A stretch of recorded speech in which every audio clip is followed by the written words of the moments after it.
The Capital Investment Committee hearing for February 6th is called to order. Members, we don't have a quorum, and so why don't we move straight to presentation. First up today, we have Chair Zally for the Met Council. Chair Zally, you're up. Please identify yourself for the record and proceed.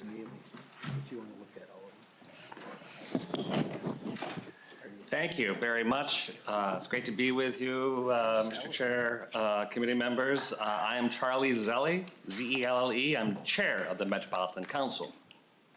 And it's my honor to bring forward the governor's recommendation on 3 specific programs for our arterial bus rapid transit, $72 million. $6 million for inflow and infiltration grant program, and then $3 million as part of our Parks and Trails bonding program. And I'm just going to go into a little detail on each one of those, and then be open to answer questions. I see I have a number of experts who have come with me from Met Council, and they've trusted me to actually sit here by myself, so I'll see how that goes.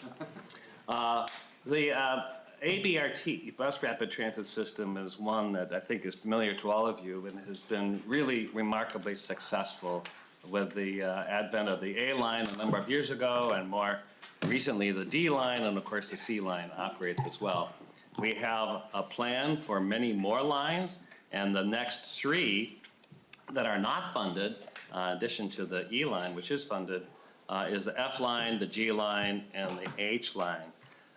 You'll know that this really is the connective tissue among many of our transit ways. It is a fast, frequent, and though it goes on our regular roadways, really operates with the kind of convenience and the customer amenities of a light rail system. The important thing to consider on these ABRTs, although they are buses, they have their own lane. They have ticketing, which is done on the platform, which is really the sidewalk, an enhanced station. They even have traffic light preemption, which keeps the buses going faster, but also very consistently. They really do keep to a schedule, which is posted at every station. And it's not every block, it's every few blocks. And I think, as I mentioned, the other 3 that are in service have had some of the best performance of our transit system. And when we think of the full network of these ABRT systems coming in with the large transit ways, the light rail and the busways, it really creates the network along with the regular bus system. So you can almost get from many parts of the region to another part of the region within a half an hour and not have to take a long, circuitous connection through downtown. Really important to note, these next few lines are covering much of the East Metro, which particularly you think that the H line, which is the 3rd, covers that long east-west area. Well, let me march right into inflow and infiltration program. This is part of the wastewater system that we operate throughout the metro. And those who may not be familiar, the capacity that we have in our wastewater system was greatly enhanced by smarter people than any of us 50 years ago, separated, or 30 years or 40 years ago, separated stormwater from wastewater. And so preserving the capacity of the wastewater system is enhanced by actually stopping all the leakage that comes into the wastewater system. And this is not the interceptor system, which is the main pipes managed by Met Council. It is many of the city connections are aging, and those cracks, the tree roots that get in, create a porous environment where water from rain kind of seeps in, and it grabs a lot of the capacity, but also creates disruption for local system where there's more backups, more clogging. And these grants, the governor's recommending funds to help cities actually deal with this capital repairs. And of course, helpful to note that this is a kind of a 50% match. So we know that the system is greatly appreciated by the municipalities. This slide really shows where the Met Council interceptor system is the big pipe, how it feeds from city collections, and how, again, stormwater is separated from this whole system, what makes our interceptor system, wastewater system, very efficient. And the next really need is correcting a lot of these inflow and infiltration issues. Really important to note how many cities and townships are impacted and are eligible for these funds. And we've had great track record with this grant program. Now I'll talk just briefly about the grants to our regional park and trails system.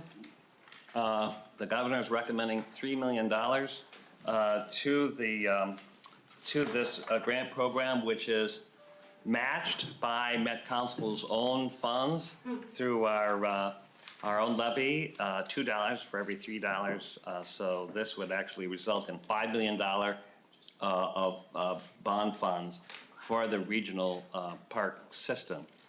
And I've certainly heard this seems like a modest amount, which we agree, but it really is worth noting that the governor is actually proposing, as part of the operating budget, an additional $12 million general fund appropriation. So if you take that plus the matching that comes from Met Council, both programs would result in as much as $25 million to these regional park systems that we support. Again, a lot of these funds, the governor appreciates the amount of use that these parks are getting over the pandemic, but also the amount of deferred maintenance. There's a lot of wear and tear, as much as we hear about it, and we talk a lot at DNR about some of the similar issues we have in terms of deteriorating facilities and systems. When you think about the metro area, this regional park system is actually 56 different parks, 10 implementing agencies, and the amount of visits over the past 3 years has really been remarkable, and it just shows how important this open space is to our metro region. This gives you a sense. The map shows how we really are connecting people in all areas of the metro. This isn't just an inner city issue. This is throughout. We have a very robust park system throughout the metro. And if you were like me yesterday, walking out in parks, there was not only park activity, there were just thousands of people outside enjoying winter. So it makes you feel really good about being a Minnesotan. Thank you, and I'm open for questions. Representative Carroll. Thank you, Chair, and thank you, Commissioner Zelli, for coming. I have a question. It's regarding your naming convention on the BRT lines. I noticed there isn't a line P, and I'll call it line P because that stands for Plymouth and Highway 55 BRT. I know it's in the nascent stages, but I just wondered if you could give us any update on that and tell us when we can show up for the ribbon cutting. Not to put any pressure on you. Chair Zelli. Mr. Chair, Representative Carroll, I'm looking forward to that ribbon cutting myself. I've threatened that I'm sticking around until we get to line Z, but I think that certainly that area, Plymouth, is one that we are studying and looking at, particularly Highway 55 going west has had notable interest. But we've gone through a process to how we consider scoring and identifying these future these future ABRT lines, and that certainly is one that's under consideration. Representative Guerrero. And Chair, and so just, I don't mean to put you on the spot, but I know all that, but where are we in that process? Any developments that you can share with us today? If you can't, then I understand. I'm not sure, but actually, we have our Director of Capital Programs for Transit, Nick Thompson, and you are engaged in this process, so Nick. Director, please identify yourself and proceed. Chair and Committee, Nick Thompson, Deputy General Manager, Capital Programs at Metro Transit, the Highway 55. We have several planning activities underway, led both by MnDOT, and Metro Transit's part of it, to study the highway and BRT. I believe the second phase of that study will kick off later this calendar year. And then also one of the BRT stations, Plymouth has received federal funding for the funding of one of the BRT stations. And so that process will be led by the city of Plymouth at this point as the plan for construction of that BRT facility. And then we, Metro Transit, have 2 BRT stations related to the C line on Highway 55 that are in a temporary state, but will be upgraded to a permanent location now in the coming years. So a lot of activity is underway in the planning and design phase of the Highway 55 BRT. We will also update the ABRT for the next routes after Route H in a planning study that will commence in 2025. Thank you, Representative Chair. Carroll. Thank you. Representative Myers. Thank you, Chair Lee. Thank you, testifiers. I'm going to piggyback a little bit off for Rep. Carroll because I'm out in the Mound area. So I'm just wondering what studies you guys have done or may be doing as far as out to Wayzata or Mound for potential lines and bus transportation. Director. Chair, committee members, I believe the Highway 55 study encompasses that Western Metro, alternatives. We'll look at broad range of alternatives in that area. Part of the suburban transit providers in that area may be having their own planning studies underway also that might be relevant. I'm not familiar with that planning process. And then a lot of the planning studies that start as a transitway start by a local government or county as the initiator of the planning study. So either at the city or the county level could have some planning transit studies underway or thinking about those also. Representative Myers. Yep, thank you, Chair. No, I appreciate that. You just look at the map and I think Representative Carroll and I see, kind of a gap there. So we want to make sure to see what could potentially be done. So I appreciate that info. Representative Hanson. Thank you, Mr. Chair, and Chair Zelli on inflow infiltration, with inflation, with inflow and infiltration. I know when we were looking last year, we had differing numbers on the total need. If we add that up, it was, I think we heard 100 or 110 or 120 million to solve all that for the state. Can you give us maybe a current ballpark number of getting the job done once and for all? Well, thank you, Mr. Chair and Representative Hanson. And now with me is Ned Smith, who is the expert in our wastewater planning. Please identify yourself and proceed. My name is Ned Smith. I'm the Director of Pretreatment and Finance for Metropolitan Council Environmental Services. Mr. Chair and members of the committee, what we find is no matter what inflation is, there's always more opportunity. So I don't have the most recent estimate. I can tell you it is well above what this amount of funding would fund. We are usually considerably oversubscribed for our offerings. So an increase, I guess what we like to say is every bit helps, and whatever we can do, that's what we want to work in the region. Representative Hanson. Thank you, Mr. Chair. And, I think the concern is if we appropriate a small amount of money and it gets spread out across all of those municipalities, it doesn't have an impact. Versus I think Newport's ask alone is $14 million. So, and that may have gone up. So how do we, if we gave you the money, you could get it done. We have kind of an unprecedented amount of money. Now, I realize there may be capacity of getting the task done, but if you could provide the committee with maybe the granting process for that, because we may want to look at, rather than just scattering it around, but prioritizing where there's most need maybe in the poorest areas or the most threatened with water quality or a combination thereof. And just get it done rather than a little bit every few years. Mr. Smith. Thank you, Mr. Chair and members of the committee. The way that we do this funding is we call it's back-end funding. So we will first identify the cities that are eligible.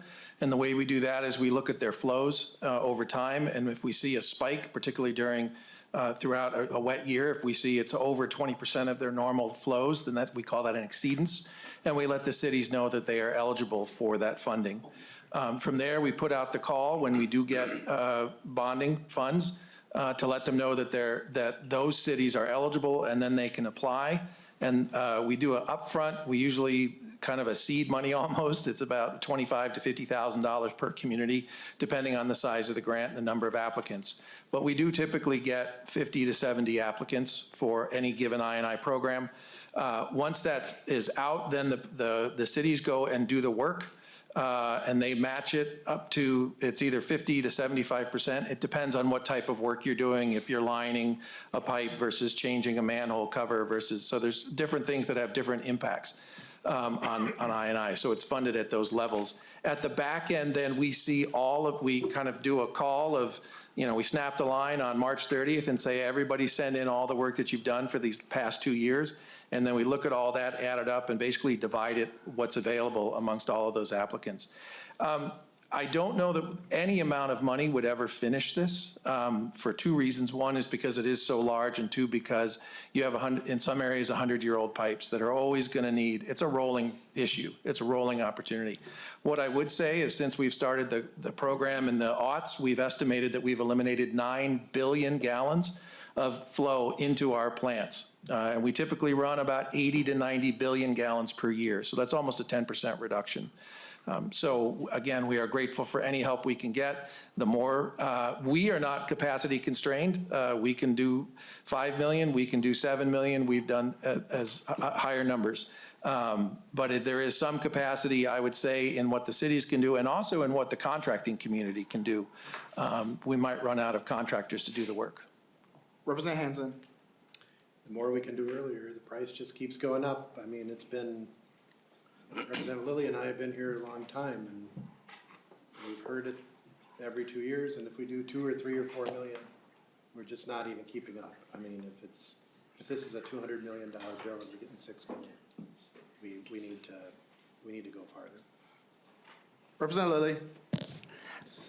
Thank you, Mr. Chair, and my apologies for being late. We had a Metro delegation kind of meeting on parks and trails, believe it or not, a few minutes ago, and it's nice to see you, Commissioner, and I appreciate what you're saying and the 65 million users and the popularity that of these systems, and of course that leads to wear and tear, and I know that we're hearing data that people post-COVID are continuing to use them, so the interest is extreme. And the Metro Parks and Trail system is really like the state park system, but that serves clearly the Metro. But the borders with anybody that uses parks and trails aren't really always clear. I might go over to Carver County, or they might come to ours, or even go out to Erdahl's district if I really get ambitious on my bike.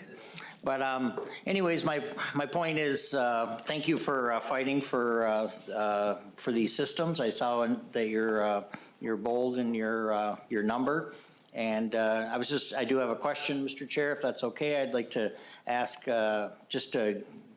just explain a little bit further the match, because I always think that's a good deal where the money's matched. So the money that the legislature is able to put in, then the Met Council is able to match and do additional good work. But thank you, Mr. Chair. Please identify yourself Commissioner. and proceed to answer the Well, thank question. you, Mr. Chair, and thank you, Representative Lilly. And you get a great chance to meet some of the great leaders at Met Council. This is Lisa Brajas, who's our Director of Community Development, which is part of our Parks. Director, please identify yourself and proceed. Thank you, Mr. Chair. I'm Lisa Barajas, Executive Director of the Community Development Division. Senator Lilly, thank you for your question. You are correct. We do match state bonds with regional funds. Actually, state funds, I should say, in this case, when we're talking about both bonding and the governor's proposal for an additional $12 million. We match that for every $3 in state funds. We match with $2 of council funds. So in this case, that would bring your $3 million of bonding to $5 million total that we then distribute to the regional parks implementing agencies. Representative Lilly. Mr. Chair, and thank you for I think that's a really good selling point to me, and clearly the need is great, and I mean, it's a good problem. I mean, anyways, I'm not going to get into all the big speech of why trails are so great, but I could for a while if you want. Representative Erdahl. Thank you, Mr. Chair. And just piggybacking on Representative Hanson's comments, and I've talked to Representative Hanson quite a bit over the years about I&I. He knows I've become a big supporter. He's nodded his head, yes. And I'm glad you're coming back. So the governor is proposing $6 million for I&I, and I know you have been talking that you could use more. Is there an amount by which there just isn't the capacity to do the projects, not enough contractors or whatever? Mr. Smith. Mr. Chair and members of the committee, I don't know what that number is, but the municipalities do need to match it, 50 to 75%. So we would want to think about what's the capacity of the municipalities to fund that additional work. There might be a case where they don't have enough funds in their operating or their revenues to cover their expected match, but I don't know what that number is. Representative Erdahl. Thank you, Mr. Chair. So if we doubled the amount or something like that, would you be able to handle that? Mr. Smith. Mr. Chair and members of the committee, I believe that there are some municipalities that would certainly welcome that opportunity. It's rather self-selective because at the end, when everybody sends in their bills, the people that have done more work will get more reimbursement. That way we don't leave any money on the table. So someone doesn't say, oh yeah, I'm going to do 2 million, and then when they show up with 1 million, the 1 million just falls to the ground. In this case, we wait till the back end in order to do those distributions. So if a city had or municipality had that money available, we would be able to fund that. Representative Erdahl. Okay. Thank you, Mr. Chairman. I think that answers my question. We'll be going through the process and see what happens. Thank you for that, Representative Erdahl. And I do want to remind everybody that the I&I program, every year we have an appropriation. We put in the rider language requiring 50%. And so should the legislature choose, we could decide on if we want a 50% match or we don't require a match at all. And so I think that's an ongoing conversation that we'll have with the Met Council. Thank you. Next on the agenda, we have the Board of Water and Soil Resources, Director Jaski and Director Fish. Welcome. Please identify yourself and proceed. Good afternoon, Madam Chair and members. Thank you for the opportunity to present the 2 items that the governor has for Director, can you speak to the mic, please? Good afternoon, Mr. Chair and members. John Jaski, Executive Director with the Board of Water and Soil Resources, and with me is Andrea Fish, Assistant Director. And we appreciate the opportunity to present the governor's items, 2 of them on the list here for this afternoon. And I appreciate the time, Mr. Chair, to visit with you earlier last week just to go over these in a little bit more detail. Our agency is set up to do all of our work really through local governments, through counties, soil and water conservation districts, watershed districts, municipalities, even some townships. And that includes the 2 items that you'll see here being presented this afternoon. So I'll turn it over to Director Fish, and she can take it away, and then you can have any questions you might have for either of us. Please identify yourself and proceed. Thank you, Mr. Chair, members of the committee. My name is Andrea Fish, and I am Assistant Director for Strategy and Operations at the Board of Water and Soil Resources. The governor's main recommendations that we're bringing forward today are related to our local government roads wetlands replacement program and CREP, the Conservation Reserve Enhancement Program. Our local government roads wetland replacement program recommendation is at $24 million for the capital investment this year. This program provides assistance to local governments when they are building or maintaining local roads that might impact local wetlands in their areas by providing what we call a banking or a credit system that allows them to build a new wetland somewhere that makes more sense with the infrastructure overall while being able to build and fund that road. Throughout the state, there is a lot of demand for this sort of wetland banking. And there are areas of the state where we have some concern based on our projections that the demand for these wetland credits will exceed the supply. So this additional request will help us to purchase more of those wetland credits, allowing local governments to continue with, again, enhancing their local roads or building new roads as is needed. As it relates to our CREP enhancement, the recommendation for $11.8 million, this, to Representative Lilly's probable delight, does open up some significant federal funding as well to support the program. This is a program that is related to state-held easements and voluntary partnership that really target some environmentally sensitive lands, buffers and wetlands, and wellhead protection for drinking water. This is something that does align with the governor's climate priorities as well as it relates to carbon sequestration. I will defer this to Executive Director Jaski to talk a little bit more about the overall funding for CREP via state and federal partnerships.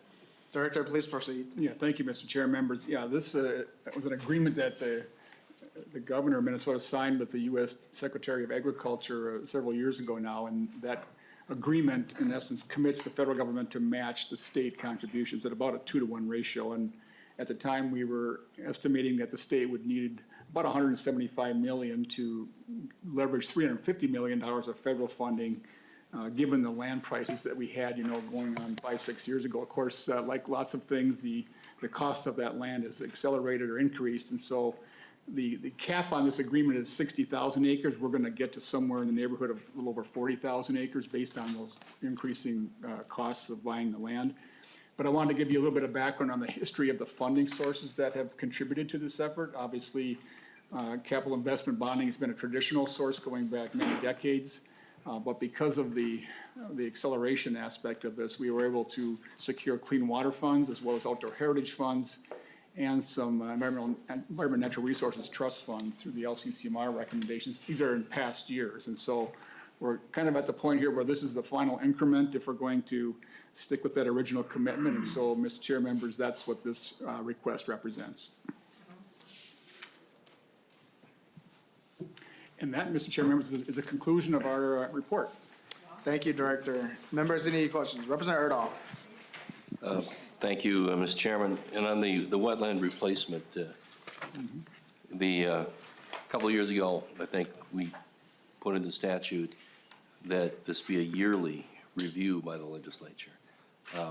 So if this amount were not to be enough to cover it over the biennium, we would have the opportunity to come in and revisit that. Is that your understanding as well? Director Jaski. Yes, sir, Mr. Chair, Representative Erdahl, and Mr. Chair also asked the same question. Could you repeat that? There was a little distraction. I don't know where it came from. Mr. Chair, Representative Erdahl, you're correct. This is a statutory requirement in Minnesota Statutes 103G.222, and so we have to do this. And the bonding mechanism has always been the source for it. And a few years ago, we ran into the trouble, and you saw that in the slide that Assistant Director Fish showed, where we have some areas that are getting low on these credits, and of course that could put the projects that the road authorities have, lined up at risk of being delayed, right? So that was the reason for that legislation and that provision. And so we will be back again, Mr. Chair, members, in subsequent years, probably next year, with the annualized report and then suggestion as to the need.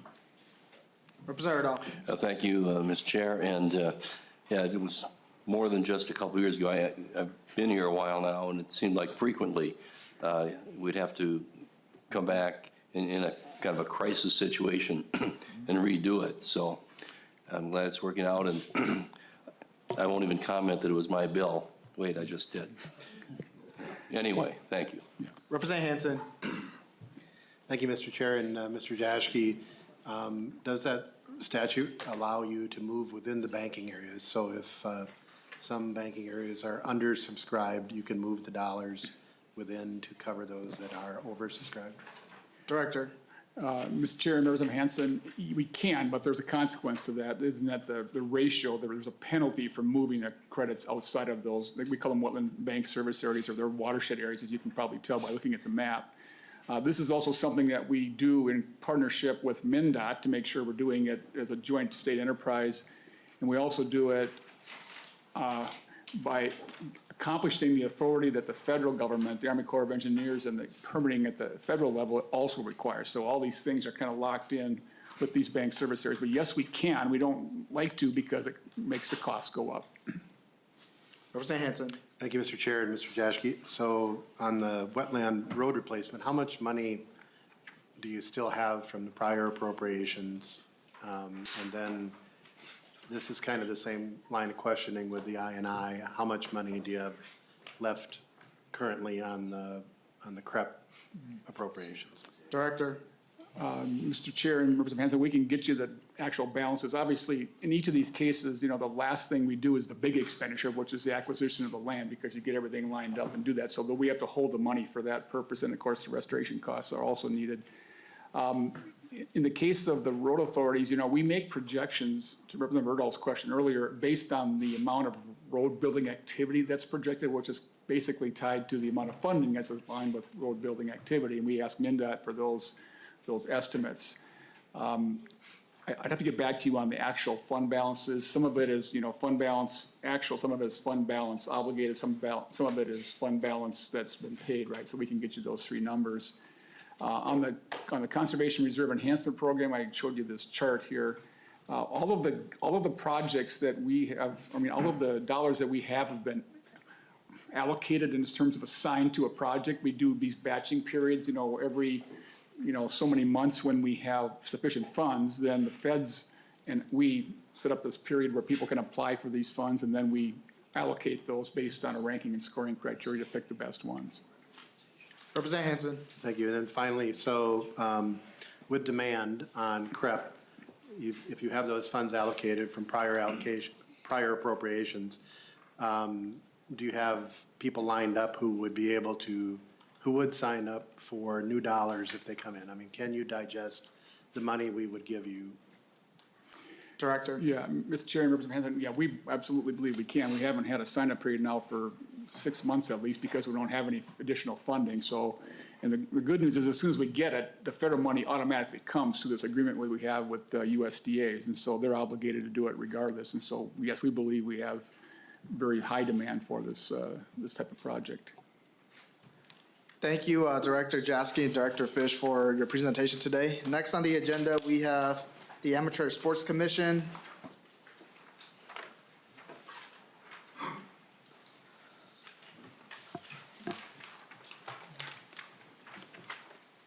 Welcome, Director Johnson. Please identify yourself for the record and proceed. Great. Members of the committee, Mr. Chair, my name is Todd Johnson. I'm the Executive Director of the Minnesota Amateur Sports Commission. I'm also the Executive Director of the National Sports Center Foundation, which is the nonprofit entity that basically, if you think about it, it's the management company for the National Sports Center Foundation, which is directed by the Amateur Sports Commission. Real quickly, our needs are just like anyone else's in the States. Ours are really taken this year, or this round, from the facility assessment book put together by the Department of Administration, and we're really looking for funds to keep the facility running at the level that it does. Most of you know, I know there's a lot of new members here, but there's some of you who've been around or maybe have been up at our facility with your kids or your grandkids, but it's an absolute gem, and I feel privileged to have the opportunity to be only the second person to run this campus in the state of Minnesota. We have countless activities that go on. As you know, we run the third largest youth soccer tournament in the world. My colleagues just got back from Brazil, recruiting some teams in Brazil. I went over to Chile as well. Obviously, that tournament ends up being about 1,200 people a year from 20 countries and from 20 states. Economic impact of that event alone to the state of Minnesota is about $34 million. And the way this facility really works, though, is it's really about us finding out a way to make it work. We don't receive any operating funds at all from the state of Minnesota to run the facility itself, but we do periodically come and look for capital investments, and in this case, it's really about life safety issues and maintaining the facility. It's old. It's 30 years old in some places, as the list there says. We have 26 miles of underground mainline irrigation that need to be replaced. That alone, none of these projects are real sexy. They're really sort of meat and potatoes to make sure that this facility continues to offer the opportunities for citizens of the state and for people all over the world to participate in athletic activity. So there are 4 line items in the governor's budget, or 3 rather, the 12.9 in deferred maintenance for asset preservation. Periodically, as Representative Erdahl and others will know, that we do distribute funds through something called the Mighty Ducks program, and that's a grant program. It's actually one of the most successful public policy interventions, I think, that's ever happened in terms of Title IX intervention in any place in the country, and be happy to talk to you about that more. But if you just look at the number of girls and women who are playing Division I hockey in Minnesota versus any other state, and just the number of women and girls who play, period, put a helmet on and have a life-changing event on ice, that's all because of the direction that this legislature took and decided 20 years ago that there needed to be more facilities for young girls to play that sport as well. So it's really about fixing those. R22, I could tick off all of the events. Believe me, this is about 1/3 of our crisis mode of deferred maintenance. And it would be the largest infusion for deferred maintenance I've ever seen since I've been up there, including my time on the board. Be happy to stand for any questions. My colleague Neil Ladd is here, who knows a little bit more about some of the details. If there's any specific questions, I'd be happy to answer them. Members, any questions? Representative West. Thank you, Mr. Chair. Good to see you both. I'm very sad that the National Sports Center is no longer in my district, but it is still incredibly near and dear to my heart. In the handout you had here, it says $39 million for crisis deferred maintenance, yet your request is only 12.9. Could you just rectify those numbers for me? Director Johnson. Mr. Chair, Representative, well, we've never asked for more than $1 million, and I thought it would be, the old adage, pigs get fat and hogs get slaughtered. I wanted to have an actual justification for the amount that we're asking for. And these are 2 really big projects. One is the underground irrigation. If you think about it, we have nothing if we don't have fields. When we attract these teams from all over the world, they expect to play on good fields. And it just so happens the soil conditions up in Blaine, with a lot of peat and a lot of sand, if you don't go down deep enough, those PVC pipes move and crack. And that's sort of what's happened over the 30 years that they've been in the ground. Many of others who have come to us for funding through the Mighty Ducks know what the other source of money is really for the ice rinks, the change out of the R22 refrigerant, which is no longer legal to purchase. So we need to switch over to ammonia, like most of the rinks are doing in the state of Minnesota. Neil, anything? Representative West. Thank you, Mr. Chair. And I just do want to point out to the committee, as they said, they don't have any operational funding. They do this all with like a $200,000 flat appropriation. It is incredible what they're able to do. And if we don't maintain it as a state, because other states are investing serious money into their amateur sports complexes, and if we don't have a facility to match, this is going to be a 700-acre paperweight, and that's going to be a massive cost to the state. So it's important that we do invest in this. I would say the governor should be even more generous in his proposal for funding for it. I'm sure you might agree behind closed doors, but we need to make sure we take care of state assets like this. Thank you, Mr. Chair. Representative Carroll. Thank you, Chair. I'm thinking maybe you could borrow some, or take some of our Plymouth clay and mix it with your sand and have a better surface. But aside from that, so you have turf fields, right? Have you ever thought about using artificial? Director Johnson. Mr. Chair, Representative, it's a great question, and it's actually, when I started 7 years ago, we had 0 artificial turf fields. We're up to 4 now, and we just got the city of Blaine to contribute for 3 more. We really do need to get to about 20 artificial turf fields, because if you think about it, it extends the season. Jenny knows this from her daughter playing. If you have a really bad weather tournament in April, you can chew up your fields for the foreseeable future all through June. So really our competition around the country, and there was just one of these built in Mesa, Arizona for $360 million. Obviously, it's a private sector facility, but that's our competition. Everyone is really trying to follow us now. Disney came up, ESPN Wide World of Sports spent 3 years studying our facility and how they would run one. Long-winded way to say, we're getting there. We need to get to about 20 of them. But we're also looking at hybrid. If you know, Allianz Stadium is a hybrid stadium where there's about 10% artificial turf in that field, which helps maintain the root structure. It goes down about 9 inches and sort of maintains it a little bit better. But no, we need to get there. The unfortunate thing about artificial turf fields, which some of you probably know who've been spectators, is that, you know, I do have a master's in public health, so I was very nervous about what potentially was there with the carcinogen effect of the vulcanized rubber and the crushed rubber, and actually Penn State does most of the work and research in this area. And the real issue, though, is not that. There is a little bit of with goalie gloves, if you look into some of those studies. But the real issue has to do with the heat that happens from artificial turf fields. So they can become complete heat sinks. So the ambient temperature is 95, on-field temperature is about 105. So it's really, it does come to play when we do international tournaments and scheduling, and you have teams from Norway that need to play early in the morning or late at night, so they don't deal with the heat quite so much, but they get extremely warm is the only problem. It's really around July, but it does extend the season for us, and it's important for us to do. But right now, they're about $1.5 million a field if you light them. So it's not a cheap endeavor to go to artificial turf fields. Representative Carroll. So, you raise a good point. It seems like the Schwann's Cup, which my daughters played in, every year was really hot. That weekend was really hot. Right. So anything you can do to help would be great. Thank you. Well, Dr. Mr. Johnson. Chair, Representative, just so you know, it is really quite an endeavor up there during that week. And a matter of fact, the University of Minnesota Medical School has a class. It's the first class that gets filled up for their electives for general practice medicine. Just because there's 25,000 people up there a day, and one of the major things that they usually prepare for is heat, and what you're going to do around heat, cooling baths and that sort of thing. But so we prepare as best we can, but it's a real issue. Representative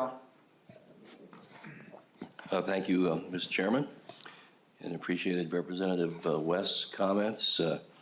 Apparently you can take the boy out of the sports center, but you can't take the sports center out of the boy. Yeah, that's good.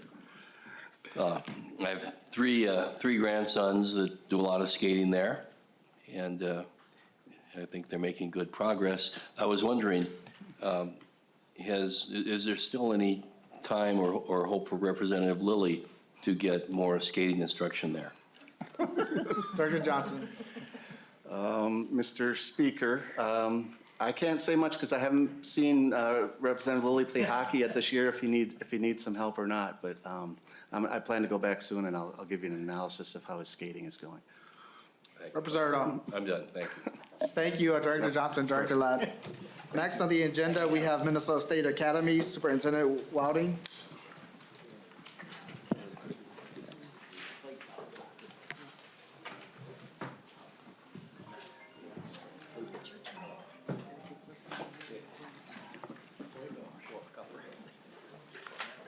Welcome, Superintendent. Please identify yourself for the record and proceed.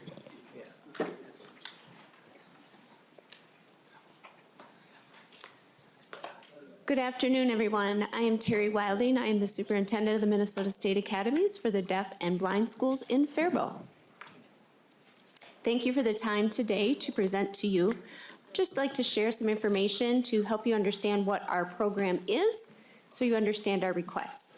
We have two separate campuses. Some of you have been there familiar. One is for the deaf school students and one is for the blind school students.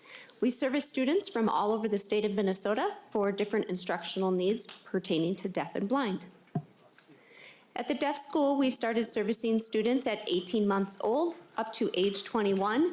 We are a fully special ed school, so we follow the individual education plans for each of their students, their learning needs, their language, and into the evening, we also have a residential program. So some of our students do live on campus during the week. At the blind school, we start at kindergarten to age 21. The same concept, it is designed instruction to focus on the visual impairment needs, to build equipment, classrooms. All of our blind students have equal access to instruction, similar to their sighted peers. Our programming is inclusive not only in the classroom, but in the transition program and independent skills as well. It is important that as our facilities, we support the whole child in their development. Opportunities with music, sports, academics, after-school programming, all of those things we need to maintain for our students. So in the dorm, which is one of the projects, we'll explain. We have about 40% of our students currently living in the dorms, and we serve students from 65 different school districts right now. Some of our schools live too far away to commute on a daily basis. So we have a dorm program, so both the deaf and blind students can stay and have the instruction, the tutoring support after school, as well as the clubs and sports that are provided to them. The funding is not like a typical school district. We don't have the capabilities to levy. We don't have the maintenance support as another school district does. We have you to allocate money to keep our buildings afloat. We have 3 requests this year that are in front of you today. One of them is our dorm renovation project. We have 2 campuses. At the deaf school, we have a dorm building that was built, it was 4 years ago, long time ago, before ADA was even accessible. It wasn't in place. So we have more and more visual students and also additional physical needs as wheelchairs and other supportive devices. The building itself is not designed for those wheelchairs. It's creating a hardship for them to live in the dorms, to navigate. They can't wash their clothes. They can't even get into the bathrooms in some of our dorm areas. So the dorm hallway, there are 3 wings. We'd like to maximize our current standard with the ADA code with safety and consideration of our students' needs. We also have a second dorm campus on the deaf school side that is 90 years old. And at that time, it was a pretty old building. We need to upgrade to make it accessible as well. Having the appropriate alarm system, heating and cooling systems put in place so we can use that for our student programming. We'd like to expand our transition program, our 18 to 21. It's called our A+ program. These are for students that have met the graduation requirements but are not ready to be out in the real world. They have some requirements that are in their educational programming to work on independent skills, how they cook, how they do the daily living, and those are the things that we want to expand our program to meet their instructional and independent skills needs. The total cost of that is $7.8. We're also asking for, the second project is a design fund. Again, the range from 85 to 110 years old in the buildings that we have on campus. It is a challenge to use, it's a challenge to maintain, it's a challenge to even function some days. So we are asking for our architect to come and evaluate our campus to see if it is best to renovate or to replace, to change the use of our buildings, to make them more compatible with our current needs and our students' capabilities. That design money will help us figure out what is the best approach to set up a new student center. What we would envision is this would replace up to 5 of our aging buildings into 1 current building. That would be our cafeteria, our gym, our PE classes, our career tech education center would be in this student center. And lastly, we have an ongoing request for asset preservation. And this is to maintain our facilities, to make sure that they're accessible and safe. We have several buildings that are on the historic registry and require a little bit more expensive addressing to get their day-to-day needs addressed as we have to go through extra steps. That is a summary of our 3 requests for this year. At this time, I guess, is there any questions for me? Thank you, Superintendent. I just have a question for you regarding the pre-design. How long will it take for you to complete that assessment of the 5 buildings? We would hope that it would not be an extensive process. We're hoping within 1 year that if it's voted, we would receive the money, we could invite the architect in, and within 6 months to 1 year, we could analyze and interview those different stakeholders to make each building match the needs of our students and what's coming up with our new students and what their future looks like. Thank you. Members, any questions for Representative Scraba? Thank you, Chairman Lee. When you talked about the kids that live there and the ones that drive there, what's the average drive time that comes to here? Superintendent. Thank you. In general, for most of our students that our day students are within 30 miles of our radius. There are exceptions to the rule. There are some students that decide to commute as far as Minneapolis or Red Wing, but that's not common. Most of our students are within the radius of 35 miles or so from our school. If they're more than that, that's when we suggest a dorm placement. Thank you. Thank you, Mr. Chair. I see no other questions. Thank you, Superintendent, for your presentation. Thank you. You're invited to come to our campus at any point if you're interested to see us. Thank you. So next on the agenda, we have the Perpich Center for Arts and Education. Dr. Rick, please identify yourself for the record and proceed.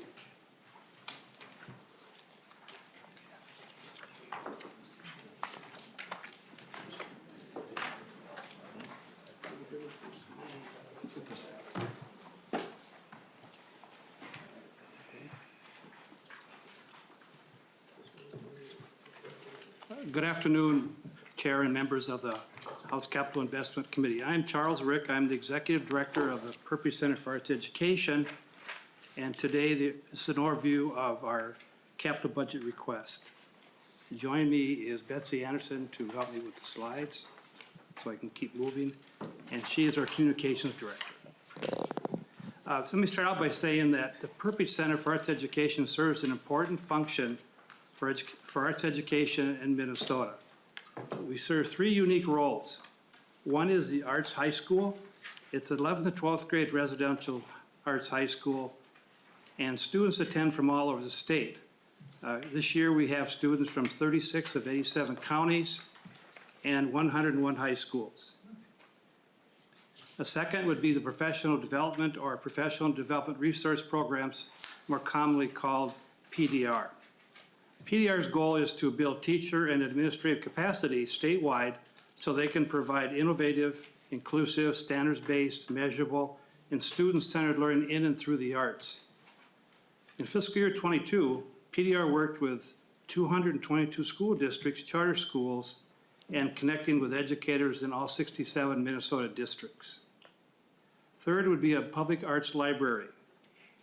Any resident of Minnesota can join the library and gain access to the wide-ranging catalog of resources, including an extensive art education resources. Currently, it's being used by our students and staff, but it is open to the public, and I think it's an area where we would hope more people could access it statewide. And Perpich is located in Golden Valley, Minnesota, off Highway 55 and 100. Next would be our capital budget request for asset preservation. It's $4 million. School building work design of $100,000.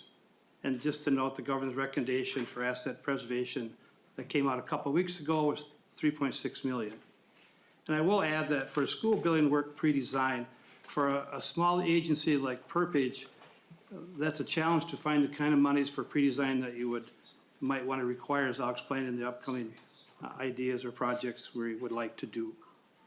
So for asset preservation, what our purpose is to preserve the existing infrastructure, to reflect the Perpich strategic plan, to seek operating budget savings and energy cost savings and repeated repair costs. Also, it requests about 50% of the deferred maintenance costs And you can see on the slide the previous amounts for 2014, 2018, and 2020. Next slide. The three areas for our asset preservation is the Gaia building, restroom updates, and campus sidewalks. The Gaia building, we're looking to repair and replace exterior precast concrete panels and roof replacements. The same work was conducted on the dormitory in 2018. Next would be restroom updates. According to a study conducted in 2016, the findings included building code compliance issues, such as replacement of restroom doors, also ADA compliance issues about updating additional stalls, fixtures, accessories. An example, there are 33 fixtures and really 44 needed in a building of this size. Also, campus sidewalks. Want to replace sidewalks as they are cracked and they pose a safety hazard and give a negative public appearance. And I would add that previous funds have been used. We started on replacing and repairing sidewalks a year ago, but we phased it in. So we got one part done last summer, and we're going to continue with that project this coming summer. Also, you can see three pictures there, and the one on the left that's the Gaia building. We're talking about repairing the walls and replacing the roof.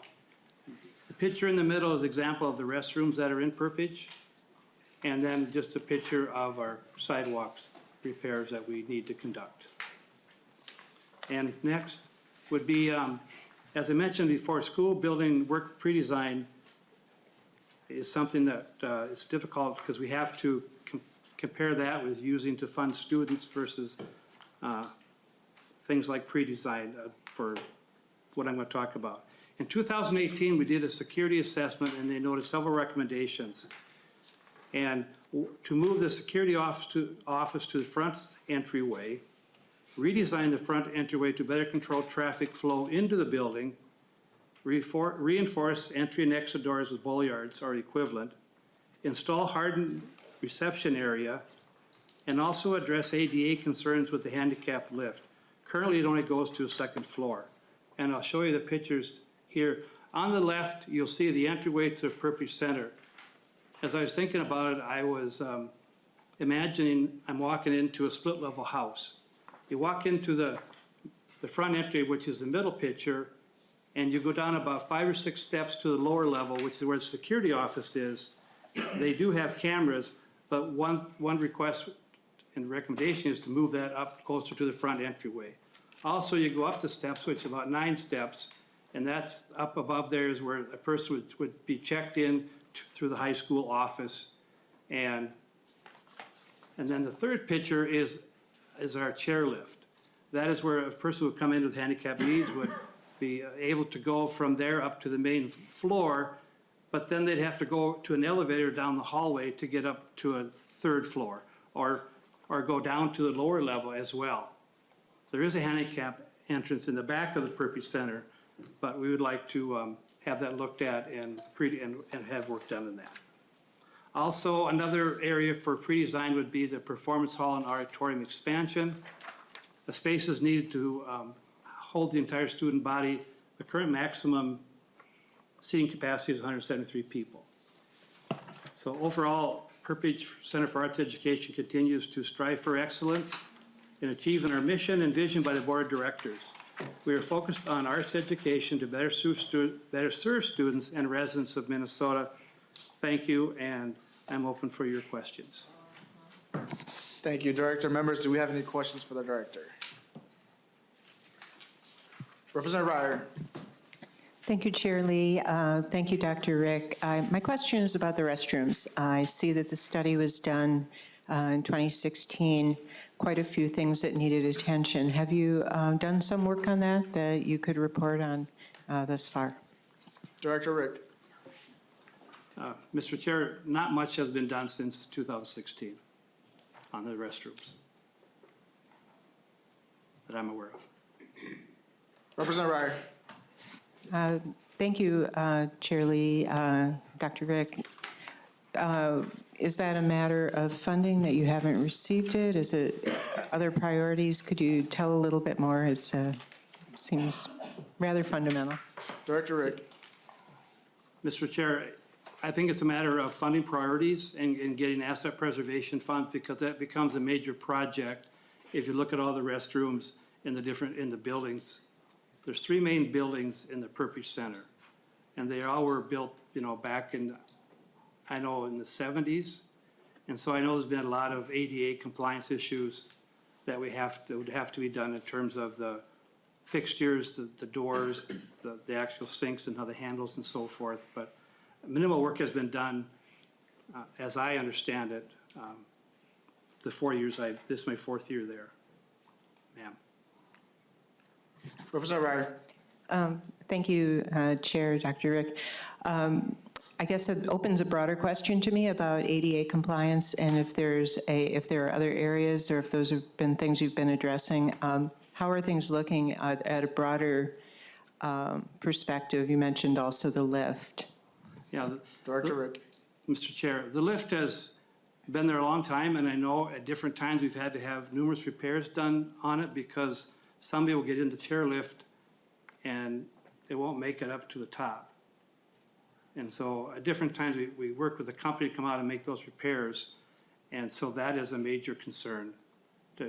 Somebody they can get stopped there, then we have to do something to get them down. So I think that is at one area that, for me, because it's kind of a split level, they can come in the back side, but they can't really come in the front side, and I don't think that would be ADA compliant. Representative Franson.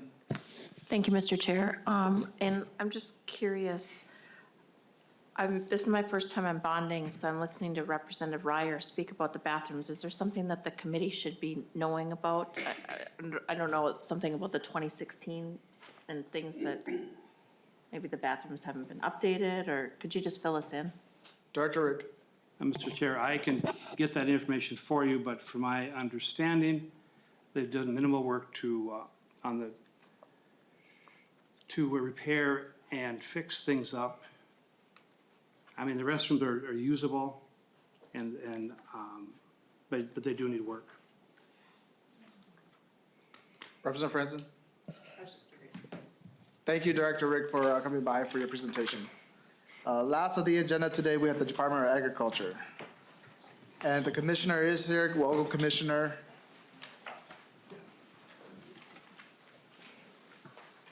Please identify yourself for the record and proceed.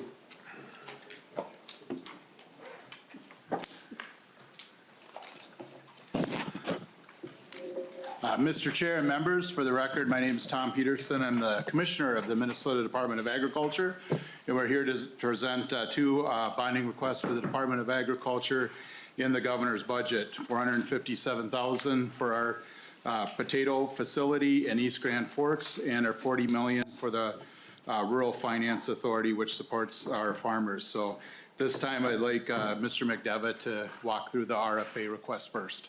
Please identify yourself and proceed. Mr. Chair, members, my name is Matt McDevitt. I'm the Ag Finance Supervisor for the Rural Finance Authority, part of Minnesota Department of Agriculture. What we're talking about today is, so the RFA is involved with 5 different programs that are bond funded.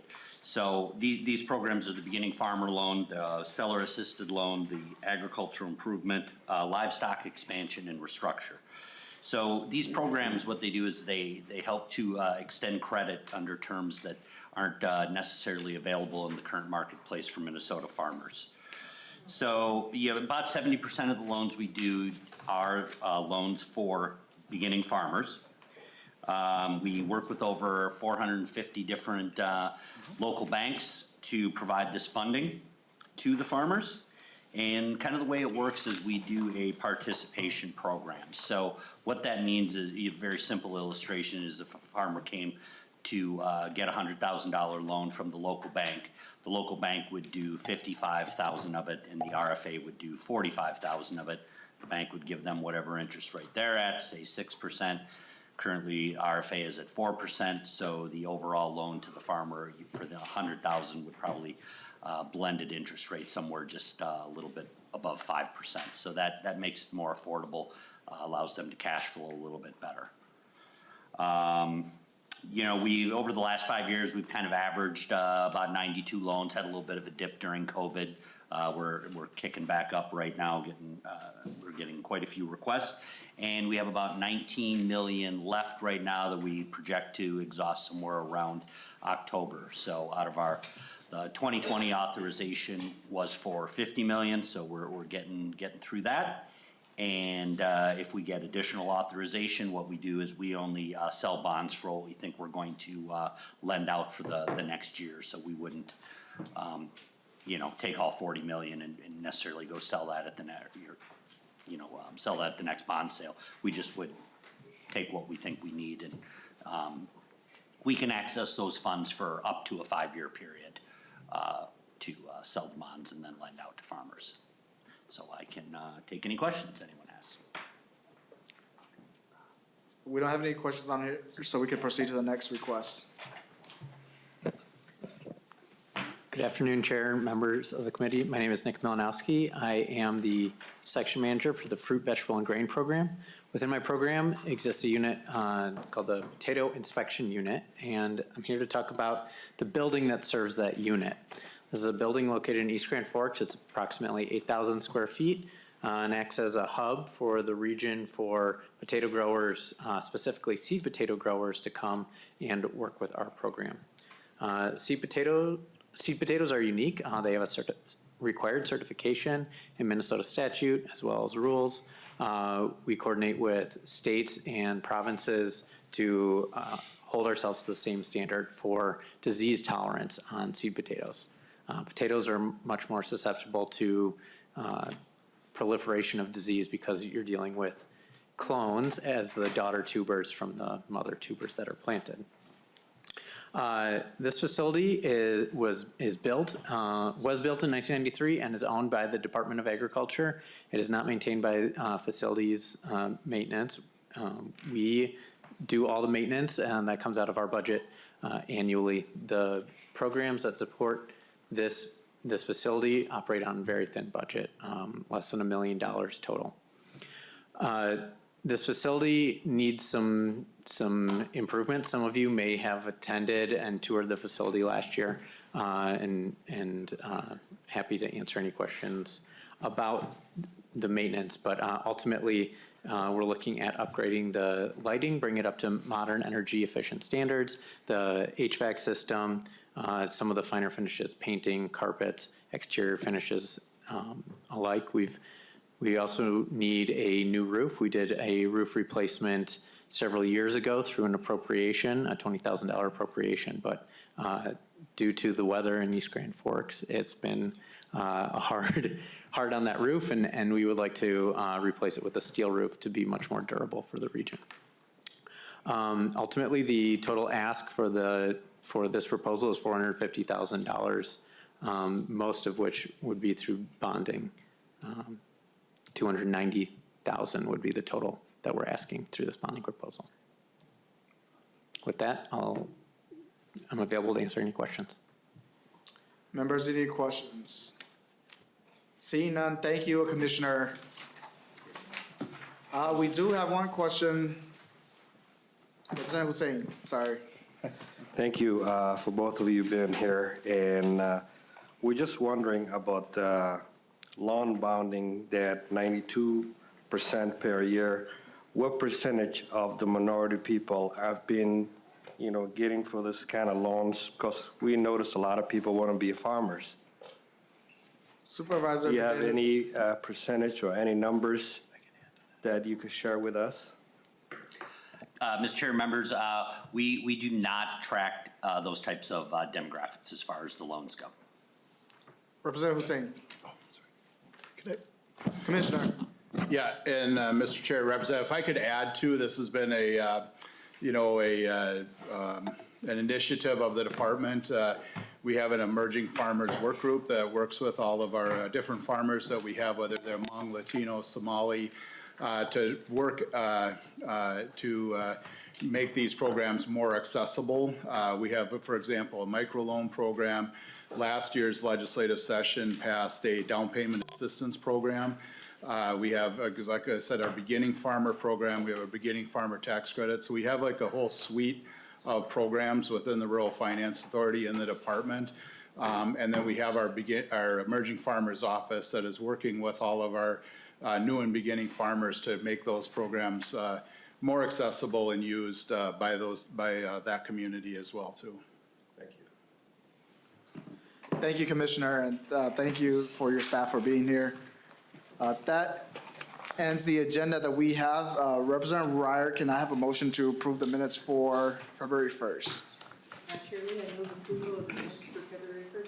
Representative Ryer moves approval of the minutes for February 1st. Any discussion? Hearing none, those in favor say aye. Aye. Those opposed say nay. The motion prevails and the minutes are approved. Members, real quickly, on Wednesday will be the last day that we have for state agency bonding overviews. On the agenda will be the Minnesota Zoo, Department of Iron Resources and Rehabilitation, the Historical Society, the Department of Natural Resources, Department of Military Affairs, and Department of Education. With that, this meeting is adjourned.